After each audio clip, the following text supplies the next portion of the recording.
25 square meter prison cell. Houses a total of 69 inmates. Each bunk has 4 layers, with 3 inmates lying on each layer. This makes the minimum temperature in the cell reach 35 degrees. From now on, Dumaguet won't be able to leave the cell on his own for half a month, to go outside or eat. Everything has to be arranged by the cell leader, and he has to be accompanied by the cell leader when he goes out.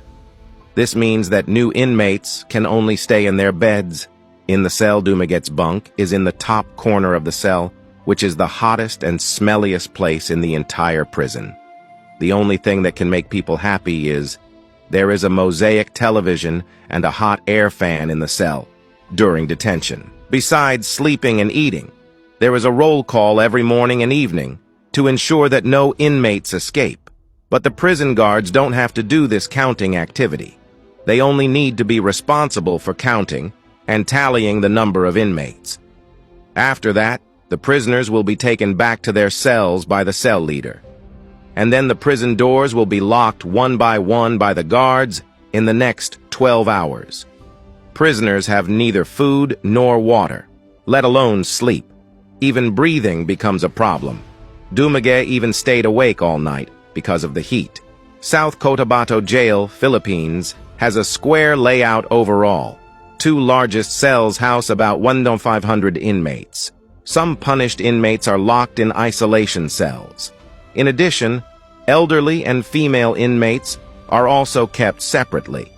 The rest consists of the kitchen, prayer room, and visitor area, and the entire prison is monitored by armed guards in 5 towers, but this level of force can't control the situation at all.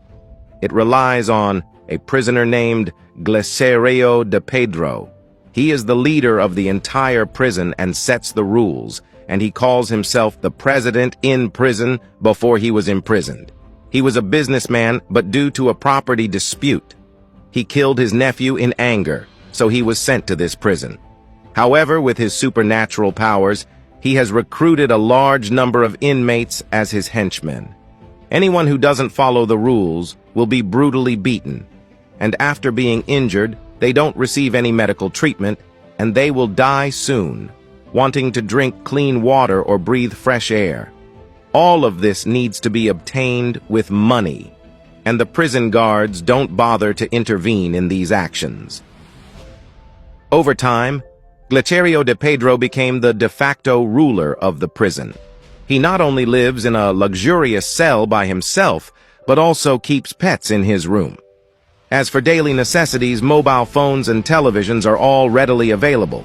Even someone like him has been waiting here for 13 years. Other inmates who want to be convicted might have to wait until their next life, mainly because since the Philippines launched a comprehensive anti-drug campaign, a large number of drug traffickers have been imprisoned, leading to a backlog of cases in the judicial system. Cases simply can't be processed in time, which has led to the situation where judgments are constantly delayed, but for Glecerio de Pedro, who enjoys privileges, it doesn't matter anymore. Even his assistants below him are allowed to use knives to cook, and they can play basketball when they're bored or play chess.